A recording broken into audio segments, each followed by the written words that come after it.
Muy buenas noches, tengan todos ustedes aquí, los de Primer Plano. Seguimos discutiendo aún en estas fechas y como lo hacemos casi todos los años, queremos hacer un recuento de algunos de los temas más importantes que ocurrieron durante el 2022 antes de comenzar ya con la agenda del 2023. Bueno, el primero que hemos escogido es todo esto que tiene que ver con corrupción, con impunidad, con transparencia, con Estado de Derecho.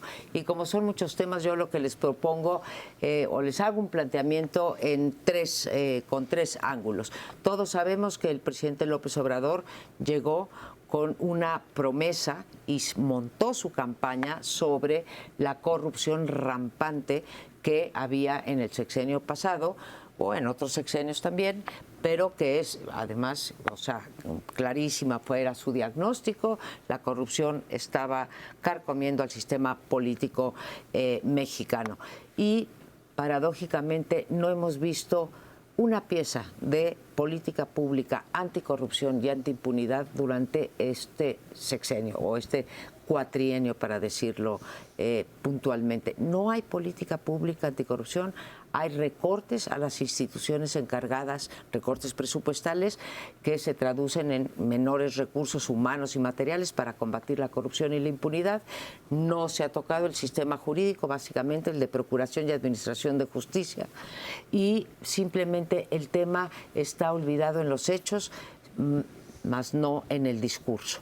Cuando menos ha habido 4 decenas de ocasiones en donde el presidente nos ha dicho que la corrupción se terminó.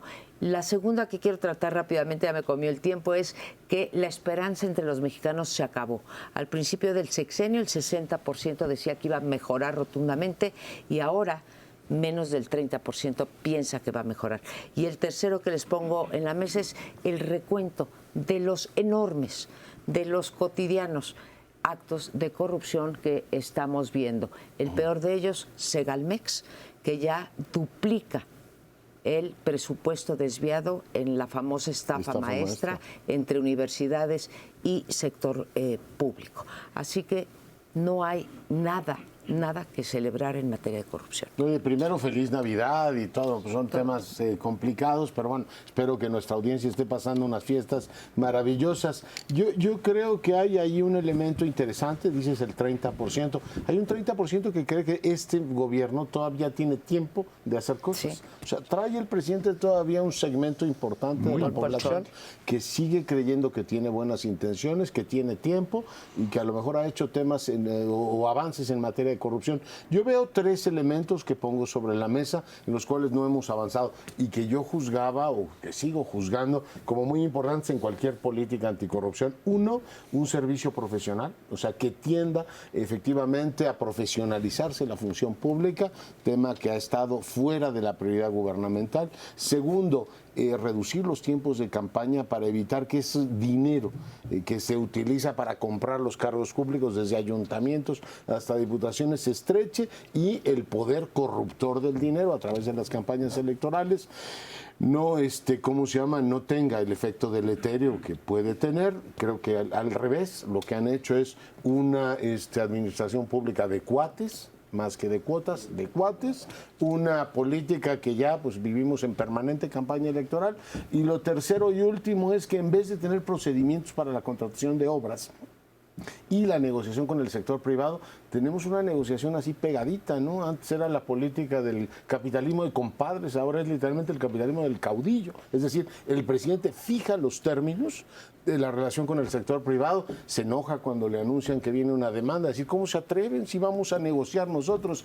Cuando se abre la posibilidad de que el acuerdo sea entre el poder político y el poder económico, aquello empieza a oler mal, empieza a oler mal, y creo que en esos 3 puntos no ha habido avance. A lo mejor hay un gran avance en la narrativa y en la forma en que el presidente lo frasea y la esperanza que despierta, pero estos fundamentos que nos deberían dar un mejor México, o sea, digamos, el principio general de hacia dónde se debería mover el marco institucional de este país. Yo he visto que que este año por lo menos, y ya tenemos todo este periodo de su administración, no han avanzado. Yo tocaría 2 temas de corrupción que se han tocado en este sexenio. Uno de ellos es el del fraude de Odebrecht, que envió una gran cantidad de dólares, millones de dólares, al director general de Pemex para que éste lo transfiriera a la campaña presidencial. Eso pues tiene una responsabilidad muy grave. Allí estaba vinculado Santiago Nieto Castillo, que había como fiscal electoral, había empezado una investigación y lo corrieron en el sexenio pasado. Y parecía que en este sexenio esto iba a caminar. Bueno, a Lozoya lo detuvieron con muchos asegúnes y puntos intermedios hasta ya avanzado este sexenio.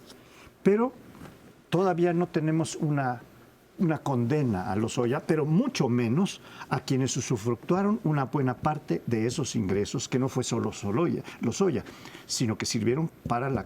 Ahí hay un indicio de que sí hubo un pacto entre López Obrador y el presidente pasado, que es Peña Nieto, porque ahí no se ha avanzado. La otra es donde sí se avanzó muy rápido últimamente, es en el fraude inmobiliario, que es contra el PAN.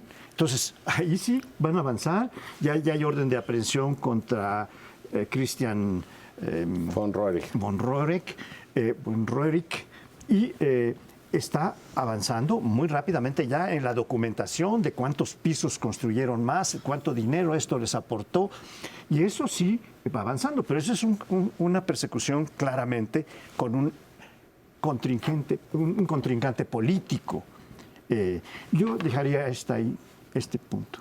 Sí, López Obrador ofreció desde su propia campaña y desde hace mucho tiempo erradicar la corrupción, no solo disminuirla, erradicarla totalmente, va a salir de raíz, va a salir fuera de nuestra vida política, etcétera. Bueno, lo que decíamos muchos es, primero, no se puede en tan poco tiempo erradicar. Segundo, si se toman las medidas adecuadas, se podrá avanzar en alguna medida, porque la corrupción sabemos que está por todos lados, pero sí se toman las medidas necesarias. ¿Cuáles son estas? Pues aplicar sistemáticamente las sanciones a quienes incurren en ello, que eso es justo lo que no hemos visto. Qué bueno que si a alguien del PAN incurrió en corrupción, que se le aplique la ley, pero tiene que ser parejo, no puede ser selectivo, no puede ser solo con fines políticos, como lo hemos visto hasta ahora. Y además, pues tiene que aplicarse parejo, porque lo de Odebrecht, se dijo cuando lo de Odebrecht que había una gran cantidad de gente involucrada. Se habló de no sé cuánta gente. E incluso se le puso categoría, Lozoya dio 70 y tantos nombres. De testigo protegido para que dijera la información que llegaba más arriba, a otros niveles. Así es como funciona esta figura. Pues total, que él es el único que ha estado en la cárcel. Al principio no lo estaba en arresto domiciliario, y él es el único, y ya de toda la cantidad de personas que mencionaron de distintos niveles, yo creo que eso ya se va a quedar congelado de aquí a 2 años. Ahorita la prioridad de López Obrador es la elección, las elecciones que vienen, sobre todo la de 2024. Y en el caso de la estafa maestra, que también involucró una gran cantidad de dependencias, de universidades, de empresas fantasma, etcétera, pues la única que ha sido sancionada es Rosario Robles. Y no digo que no hubiera tenido ninguna responsabilidad, pero no estaba acusada de un delito grave y la metieron a la cárcel sin haberse hecho juicio. Ese es otra vez un uso abusivo, un uso arbitrario, con fines de venganza personal o con fines políticos o una mezcla. ¿Así se va a combatir la corrupción? No, desde luego que no. Y de hecho, todos los indicadores internacionales que miden percepciones de corrupción, en todos estamos, cuando bien nos va, igual, en algunos incluso por abajo. Es el caso, por ejemplo, de Impunidad Cero, dirigida por Federico Reyes Heroles, ha mostrado, y ya estaba difícil, calificar peor en impunidad. Ya de por sí no se denuncian ninguno de los delitos cometidos. Bueno, el 92% de los delitos no se denuncian, y bueno, ahora estamos todavía peor. La impunidad ha sido casi pareja, te diría, para el sexenio anterior que para lo que ha ocurrido en este. Aquí no se ha perseguido, bueno, a nadie que haya cometido actos de corrupción perfectamente, debidamente documentados. Yo creo que hay dos confusiones muy serias por los que no vamos a seguir avanzando en materia de corrupción. La primera es la confusión entre austeridad y corrupción. Desde que se emitió la ley de austeridad, ¿sí?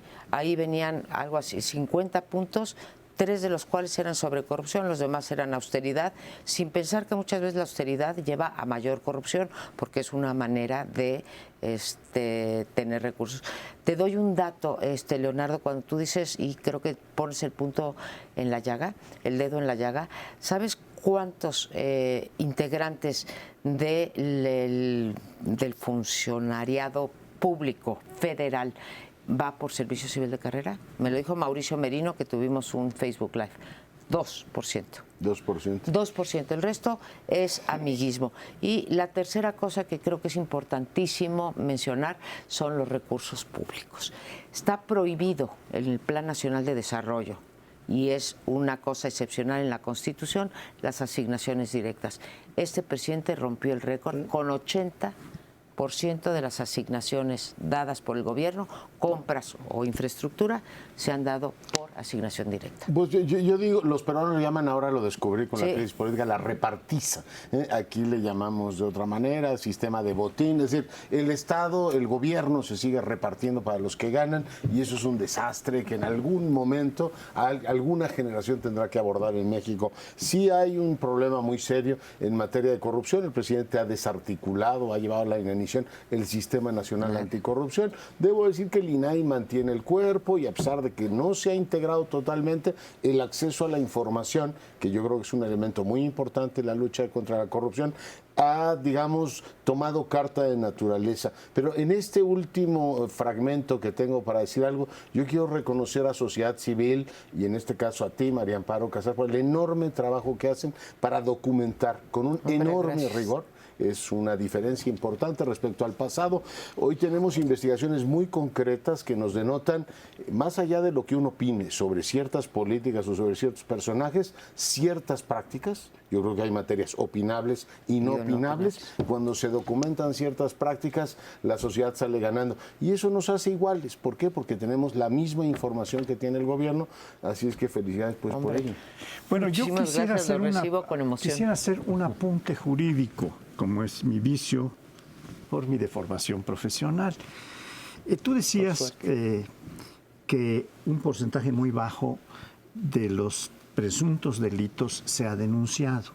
Pero desde el punto de vista penal, querida María Amparo y público que nos escuche, por más que sea, y nos vea, por más que sea escasa la cantidad de gente hoy 26 de diciembre, pues hay delitos que se persiguen por denuncia o querella, y hay unos que se persiguen de oficio. Y el que no lo persiga, el Estado que tiene la responsabilidad de perseguirlo, la Fiscalía Especial que tiene por oficio que perseguir algunos de los varios que tú mencionas, pues no se han perseguido.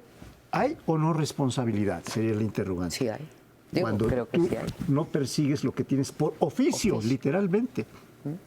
Estoy incurriendo en una cuestión legaloide, como dicen por ahí. Muy buen punto. Ni modo. Pero pues aquí estamos en eso. No, es que si no se aplica eso, pues entonces muchísimos casos quedan ahí sin perseguirse, sin investigarse. Eso de cero impunidad, que también lo ha dicho varias veces López Obrador, y que va de la mano. Si hay impunidad, hay corrupción. Porque entonces los cálculos que la gente hace, es decir, pues la probabilidad de que me agarren y me castiguen es mínima. Cero impunidad, no, yo diría cero combate a la impunidad, básicamente. Sí. Porque tenemos los casos, por ejemplo, de Pío, que fue exonerado. Pese a que habían muchísimos elementos ahí de decir, oye, no, espérame, aquí se cometió un delito electoral. Está el caso de Delfina, que va a poder seguir compitiendo y a lo mejor llega a ser gobernadora, cuando ya el tribunal determinó que había delito electoral. Hay muchísimos casos, el de Gertz Manero, donde la Suprema Corte dijo, aquí acusaron a su familia, inventando delitos, pues eso es un delito también. ¿Qué hace López Obrador cuando le tocan y le preguntan sobre sus colaboradores y amigos? Exonerarlos y decir, no hay nada, yo confío en ellos. Se pasa por encima la ley. Eso obviamente es lo contrario de la impunidad. Pues sí, desgraciadamente en estas materias hay pocos logros en el gobierno, por no decir que ninguno, y esto de los expresidentes que iban a ir a juicio se quedó en eso, pero se nos acabó el tiempo. Regresamos en un minuto.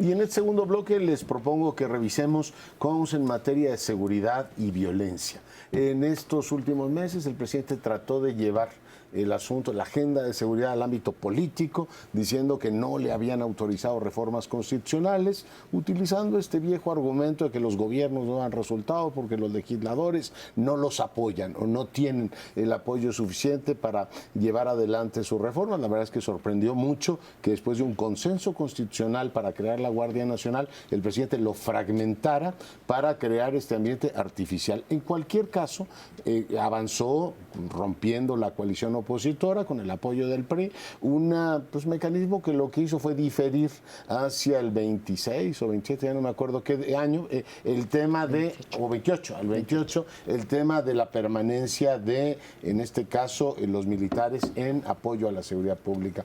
Pero cuando uno echa un vistazo, dejando de lado el ruido político, a los datos, pues tenemos una situación ciertamente no alentadora. Y bueno, pues decía en el bloque anterior que hay materias opinables y no opinables. Los datos no son opinables y les pongo dos sobre la mesa. Uno, seguimos teniendo alrededor de 2.600 homicidios al mes.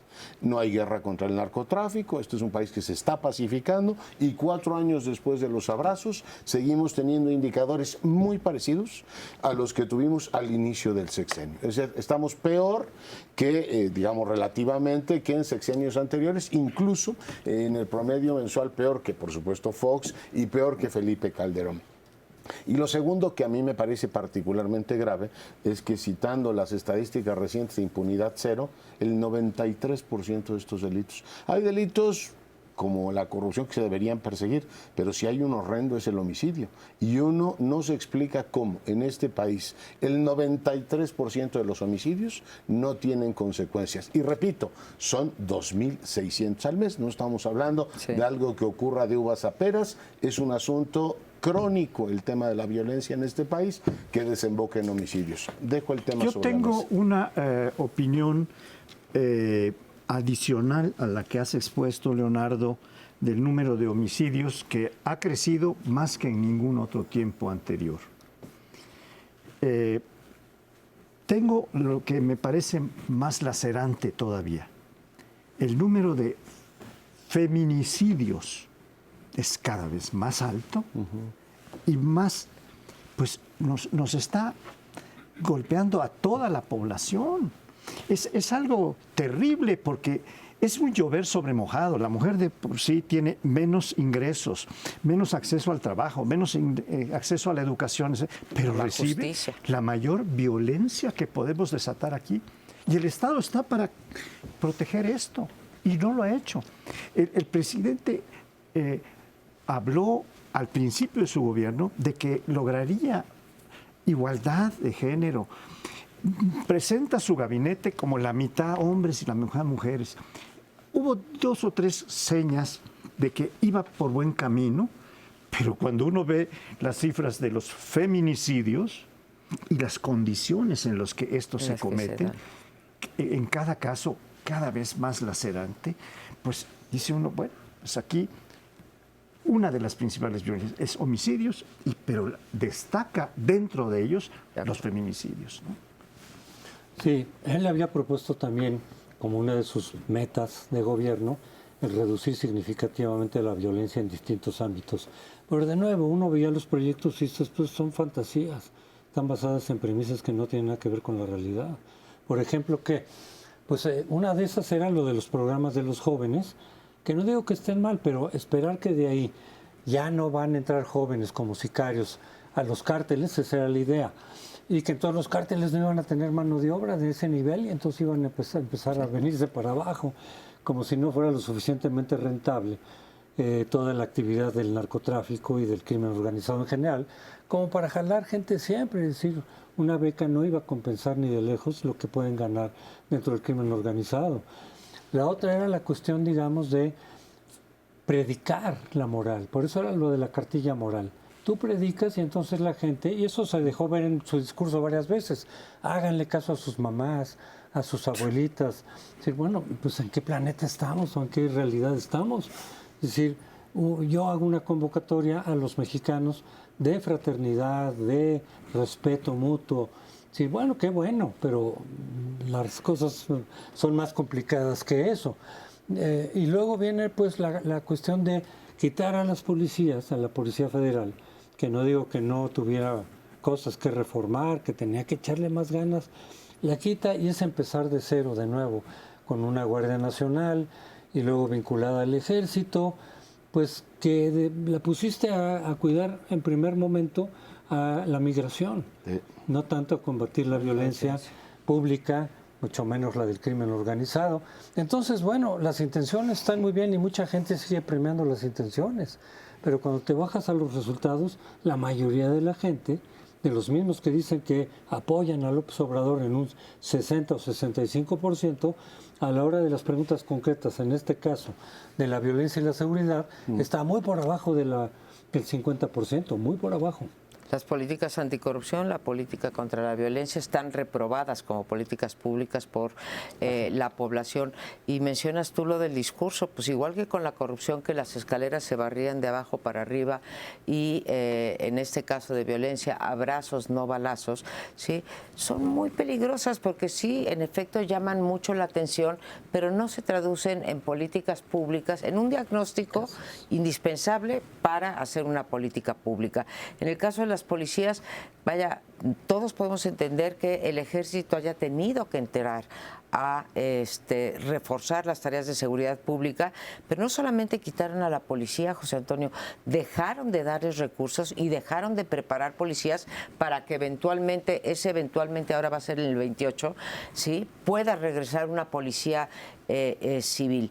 Y la otra cosa en la que discrepo sonoramente con Leonardo, tú dijiste hace un momento que los datos no son opinables. Claro. Yo siento decirte que en este sexenio los datos son más que opinables. Vaya, aún estamos en violencia. Jorge Ramos sube en la mañanera y le dice, a ver, con su misma gráfica, señor presidente, no, usted la está leyendo mal. Sí son opinables. Y es una desgracia porque si no nos ponemos de acuerdo en la base de la realidad que estamos viviendo, no hay manera de mejorar las cosas. No hay manera. No, claro que son, opinables, pero son 2.600 muertes. Y cuando las vas sumando mes tras mes, y sobre todo cuando llegas a una narrativa más amplia, se supone que hace 10 años acabó la guerra contra el narcotráfico en este país. 10 años, y sigue habiendo muertos, los que refería, sigue siendo el país más peligroso para el periodismo después de Ucrania, lo cual tú dices, bueno, a ver, entonces, ¿qué está pasando? Hasta la iglesia. ¿Hay una guerra soterrada o qué hay? ¿O nos estamos engañando todos? Porque sospecho que es lo que está ocurriendo en este país. Es decir, mire para el otro lado. Porque el presidente tiene razón cuando dice los jóvenes deben tener oportunidades. Sí, esa es una parte, esa es una rueda de la carreta. La otra es que no haya organizaciones criminales que los estén reclutando o que la reduzcas a lo mínimo. Y tienes el asunto de Ovidio, de la forma en que se están disputando Zacatecas, donde ha matado hasta un general de la Guardia Nacional. Y tú dices, pues sí, si les da oportunidades está muy bien, pero al mismo tiempo el poder corruptor de las organizaciones criminales debería quedar reducido. Y uno se pregunta, ¿tenemos un gobierno de papel maché? Porque finalmente pues, las organizaciones criminales siguen imperando. Decía Zacatecas, pero en buena parte del centro y norte del país operan como si fuera su territorio. Ojalá fuera de papel maché, es de papel revolución, que es el más pobre de los papeles y el más barato. Pero bueno, estamos en una condición especialmente difícil, porque este es el tema que agravia a todo el país, sin duda. Primer problema. Este es el tema que sí agravia a todo. Todos tenemos madre. Algunos, bueno, yo tengo la duda de si todos. Realmente, me retracto, no me vayas a contradecir, porque es opinable lo de que todos tienen progenitora, digamos, para no incurrir en ninguna otra palabra que se pueda malinterpretar. Pero es terrible lo de los feminicidios. Yo insisto ahí porque si algo debía llamarnos la atención es eso. Niños que quedan con madres que llevaban la casa entera, pero completamente al aire. Esa es la violencia que repercute en otro tipo de... también. Los desaparecidos, en fin. Esto es algo sumamente grave. Y por el otro lado, no solamente que las políticas hayan sido ineficaces, sino justamente hablando de los grupos que más afectados están por las cuestiones de la violencia, la postura de López Obrador ha sido, no solo en este año, sino en general, pues de rechazo, de no hablar. Yo recuerdo que no quiso hablar con Javier Sicilia, que representaba a las víctimas de la violencia, familiares de la violencia, él mismo que perdió a su hijo en manos del crimen organizado. Es decir, queremos platicar, queremos hablar con usted porque creemos que las cosas no están haciendo bien. Y entonces los descalifican, no solo no los recibe, los descalifica. Son los grupos conservadores que quieren venir a tosigarme, que quieren acusarme, y entonces evade eso. Con las mujeres feministas, que vaya que sí tienen razones para protestar por el descuido en el que están, por la cantidad de muertes que hay. Y pues las descalificó también, de eso desde el principio de su gobierno, es decir, las está manipulando los grupos conservadores. Decir, no, esta es una causa propia, perfectamente legítima, incluso con muchos elementos de progresismo. Y sin embargo nos están no solo no recibiendo, sino descalificando sistemáticamente. Miren, yo les planteo que por este asunto de la violencia, nadie le estaría pidiendo a López Obrador bajar en 50%, ¿no? La violencia en 4 años, pero algún resultado producto de alguna política. Pero fíjense al número de, digamos, de sectores que ha alienado por culpa de la violencia. Uno es las mujeres a las que les ha llamado al servicio de sus adversarios. Eso es realmente para las mujeres que tienen hijas o madres desaparecidas que son víctimas de feminicidio. Es realmente un agravio. Segundo, a las policías, que ya dijimos, pues que hay un gran sector muy descontento y no se les liquidó, se les ha tratado realmente mal, tienen menos sueldos que los militares, etcétera. La otra son las víctimas que estás mencionando tú, y la última, que no se nos olvide, es también las iglesias.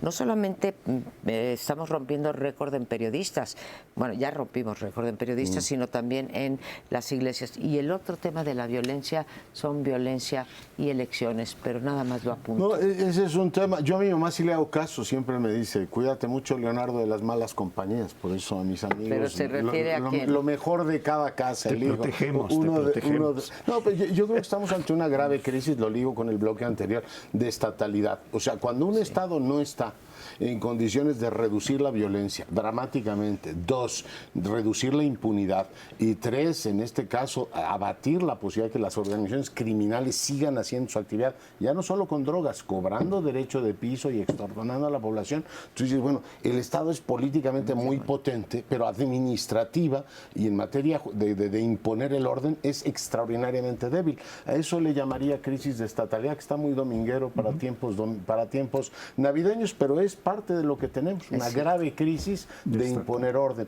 Pero bueno, tenemos que ir a una breve pausa, regresamos en un instante.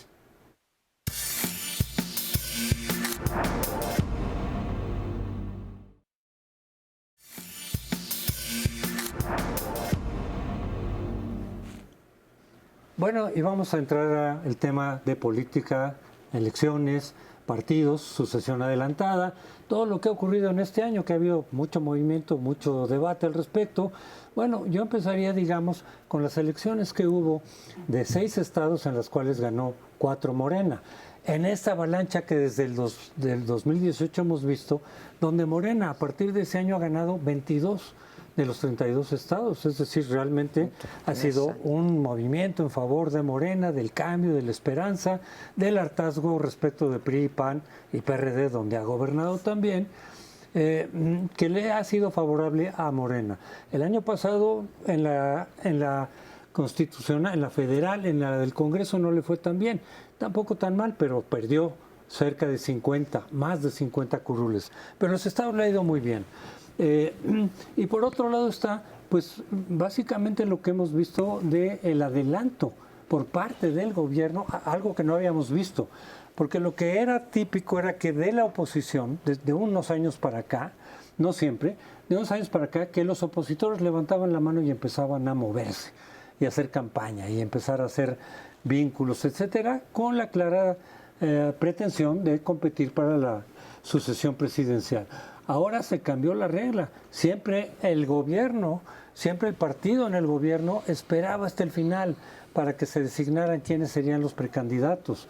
Y ahora, con el visto bueno de López Obrador, que de otra manera no se hubiera podido hacer, pues entonces dice, láncense ya, los empuja de alguna manera y empiezan a hacer su campaña, lo cual les puede dar una gran ventaja frente a la oposición, porque mientras más la gente te ve, mientras más te reconoce, eso más fácilmente se traduce en votos. O sea, le han ganado tiempo y le han ganado terreno a la oposición.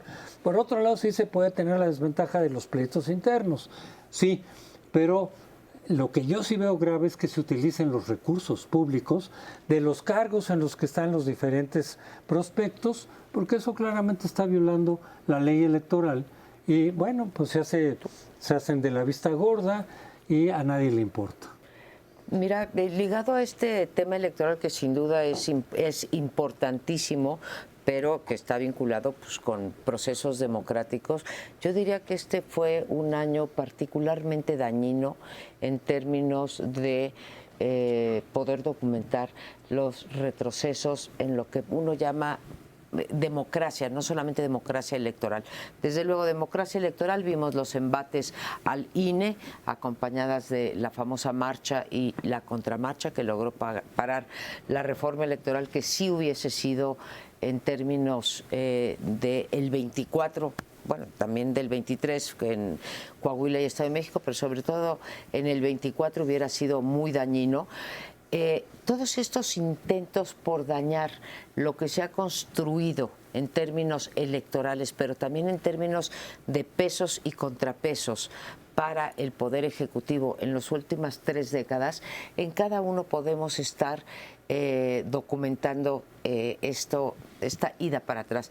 Está cómo se ha metido con el Poder Judicial a través de muchas expresiones en la mañanera, señalando y denostando a ciertos jueces que dictan un amparo, ¿sí?, que no le parece al Ejecutivo, queriendo ampliar el periodo de Saldívar en la Suprema Corte de Justicia, y así podría irme con una serie de el daño a los órganos autónomos, particularmente al INE, pero el hecho de que la COFESE, a pesar de que la Corte le ordenó ya que nombrara a la gente, a los integrantes de la COFESE, porque está incompleto el IFT, el IFT, la COFESE y el INAI.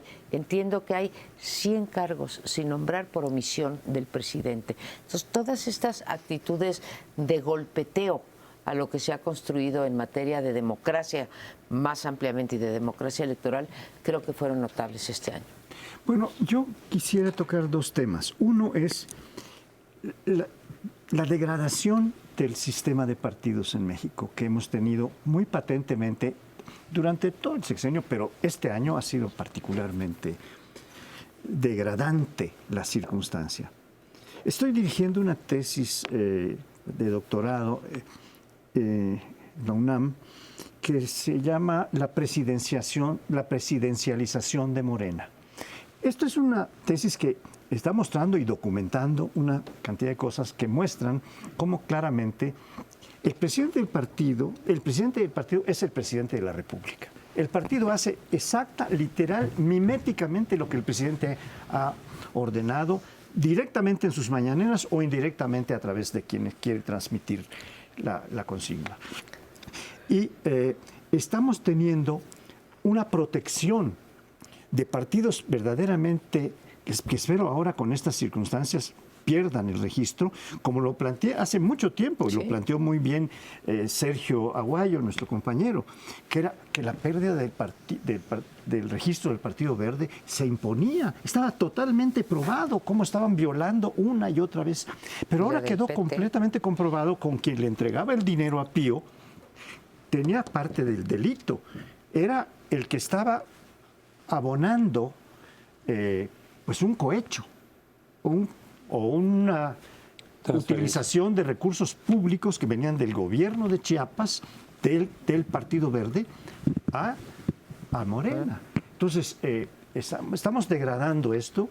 Tenemos un nuevo partido de Estado, o vamos muy camino a esto. Yo creo que ya estamos bastante avanzados en ese camino, y creo que esta degradación es muy importante, porque lo que está planteándose en el fondo es, bueno, vamos a tener que buscar un nuevo sistema de partidos. Yo en el plano político rescato dos grandes elementos. Uno positivo, el presidente termina el año con niveles de aprobación del 60%, y además de que él nos lo recuerda un día sí y un día también, que Modi y él son los más populares del mundo. Hasta cuando nos eliminaron en el fútbol dijo, bueno, pero tranquilos, tenemos al segundo presidente más popular del mundo. Entonces, de 12 países, es lo que no nos dicen. Junto con Melón y todo, pero bueno, él está muy satisfecho de eso, pero yo creo que políticamente, fuera de ironías, es muy bueno. Es decir, el que siga alineando el ánimo de muchos compatriotas, a pesar de las subidas que hemos tenido en un montón de productos y la situación que general que vive el país, si la gente sigue contenta, satisfecha y tiene esperanza,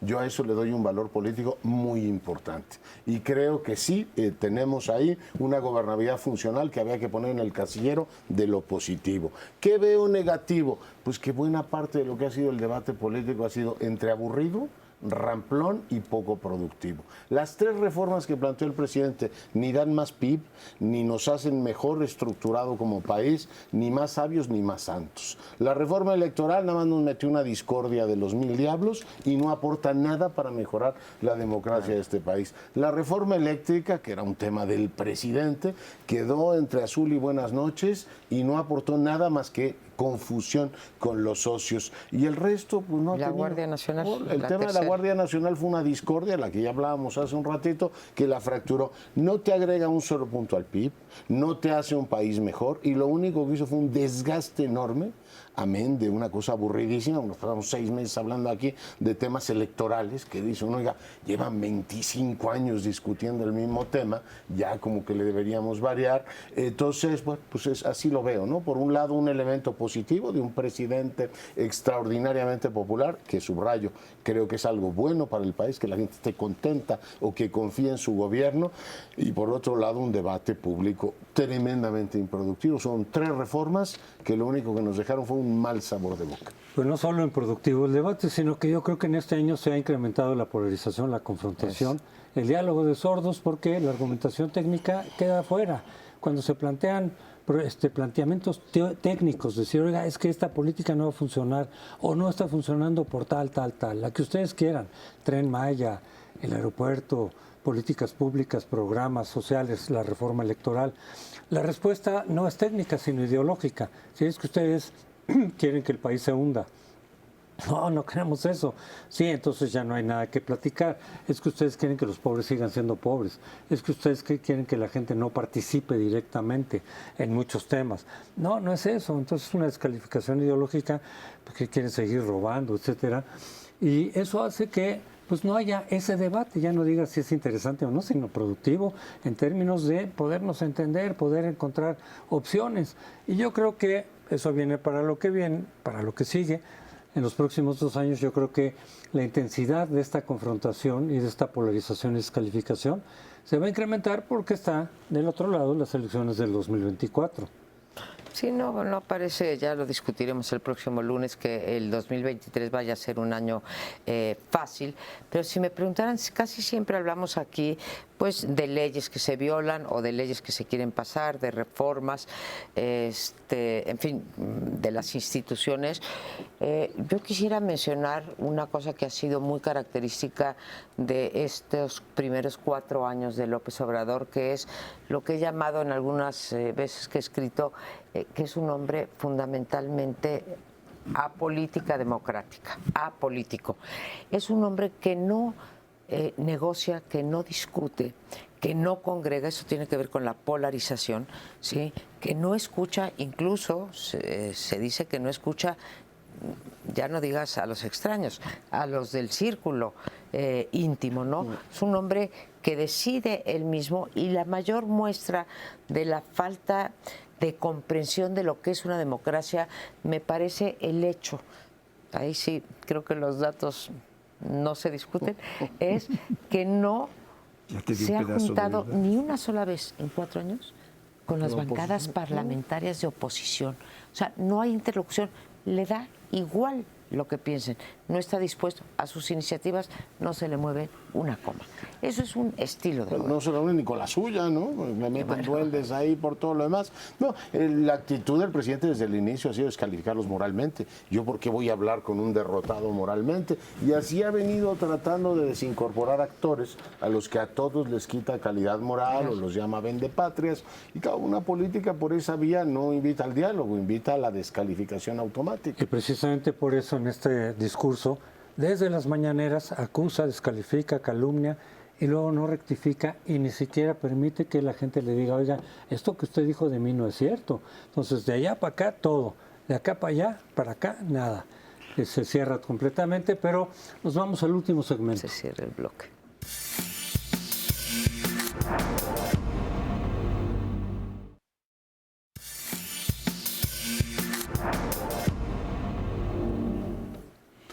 Vamos a tratar, por último, un tema internacional, en el que desde luego México está totalmente metido, porque hoy en día hay una serie de cuestiones que nos afectan a todo el globo, a todos los habitantes del globo, y no solo a la vida del globo, animal, vegetal, y también, bueno, nosotros somos parte de la vida animal, del ¿no? reino animal. Un poco racionales algunos, un poco menos racionales otros. Pero yo quisiera ponerles a discusión, a sus comentarios, dos guerras que nos afectan a todos. La guerra de Ucrania con Rusia, que es así, ha sido y sigue siendo una guerra violenta de armas, de ametralladoras y de misiles que han destruido una parte de la población muy importante, algunas veces población civil en Ucrania, y también ha hecho mucho daño al ejército de Rusia. Y la otra es una guerra que ya no se libra por las armas, como en este tiempo que por una parte somos un poco más civilizados que tiempos anteriores, aunque la guerra de Ucrania desmiente esto, que es la guerra comercial entre China y los Estados Unidos. Es una guerra feroz porque sí está poniéndonos a todos en brete. Hay países que están muy cercanos a la economía china. En América del Sur es algo notable, ¿no? Cómo dependen en gran medida ya de la economía china. Y en muchos países hay una dependencia o una vinculación mucho mayor a la política estadounidense. Es decir, esto es lo que yo quisiera. Yo veo dos cosas positivas en el año que termina.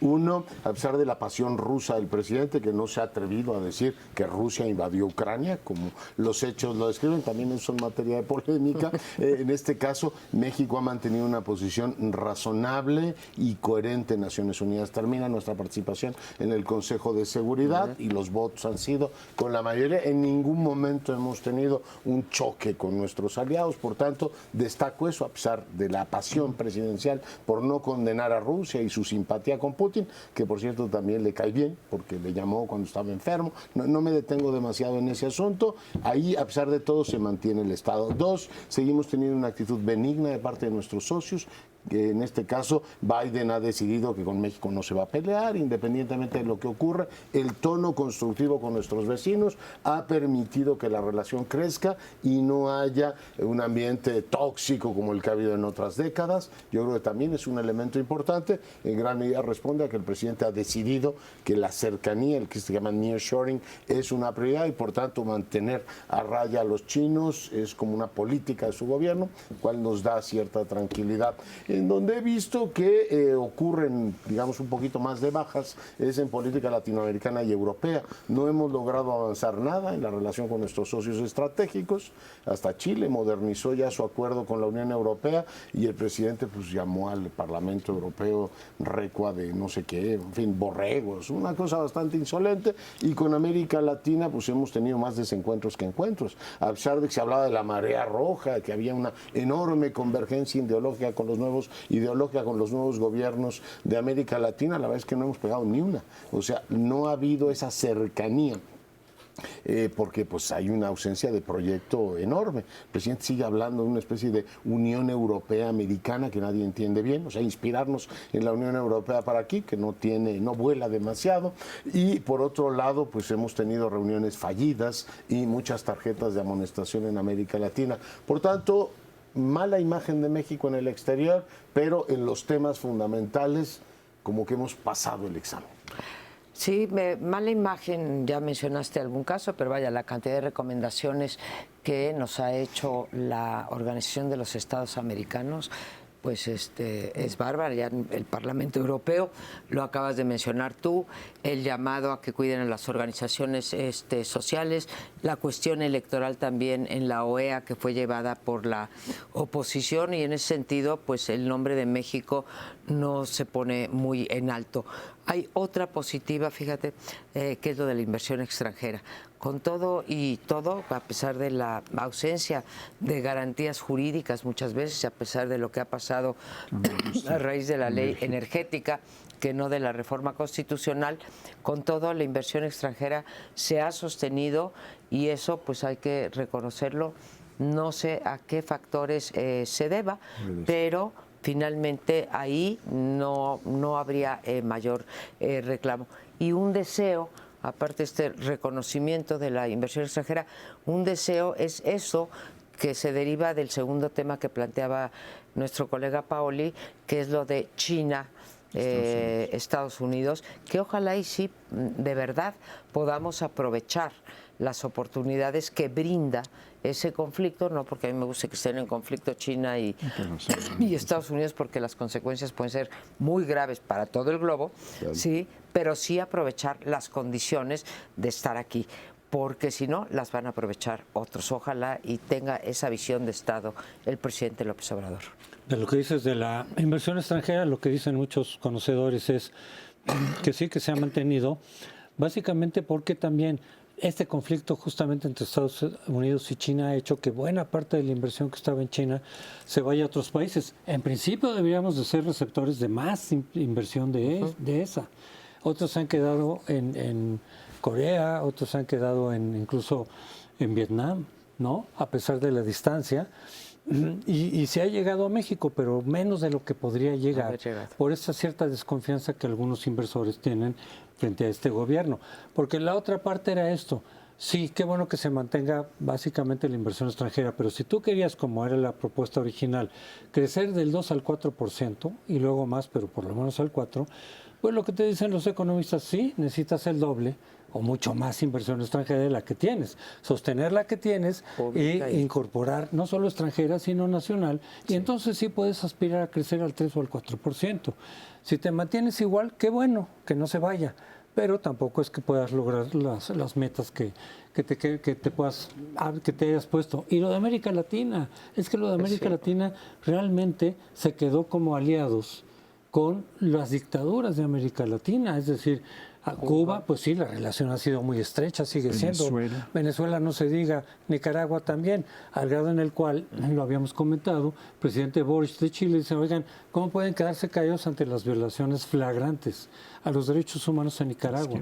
Entonces, el resto de los países no tan dictatoriales de América Latina, aunque tengan una línea de izquierda, pues se han ido separando, se han ido alejando, se han ido criticando a este gobierno.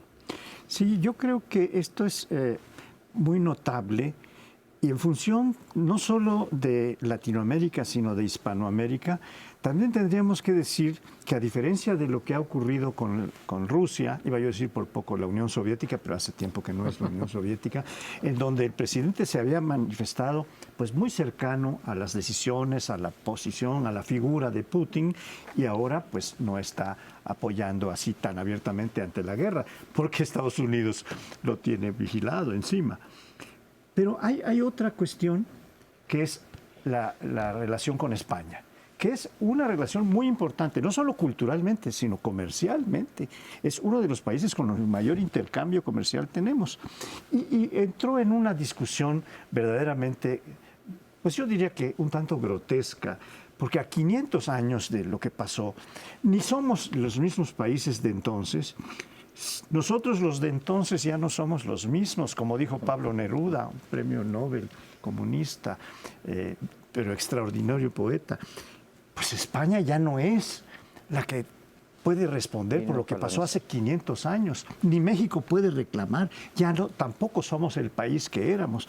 Entonces, hubo ahí pues yo creo un desatino con esta posición que tuvo el jefe de la política internacional con España. Yo creo que los dos temas son muy interesantes. Uno, el de España, es interesante ver cómo este fin de año termina con una comisión binacional de los dos países. Sí, claro. Vienen 5 o 6 ministros españoles, o vinieron. Entonces, bueno, parece que el asunto se va dejando y fue un debate absolutamente improductivo, el de la disculpa, que nos llevó a 4 años de congelamiento de una relación importantísima. Y de paso, frenar la cumbre iberoamericana. Y lo segundo, la inversión extranjera, interesantísimo. El presidente no ha tocado ni con el pétalo de una rosa a los sectores que están directamente involucrados en la exportación y los sectores más influyentes en atracción de inversión. Por ejemplo, los bancos están felices. BBVA ganó 63,000 millones, Santander dice que va a invertir en México. Les ha ido de maravilla. Y el sector exportador, que a la chita callando fueron casi 600,000 millones de dólares, no lo ha tocado. Entonces tú dices, bueno, además ha favorecido con el tema, es decir, mire, no toque los asuntos y nos va mejor a todos en la economía. Yo creo que es también una gran lección. El sector externo tiene no solamente una mirada favorable a lo que ha hecho el presidente de la República, porque a ellos no los ha tocado. Entonces, bueno, pues me quedo con esa lectura favorable de los temas de inversión. Bien, pero se está terminando este año y tenemos que irnos hacia programas del año entrante, que lo tendremos el día 2 de enero. Pero por ahora nos tenemos que despedir deseándoles una feliz Navidad y un magnífico año de 2023.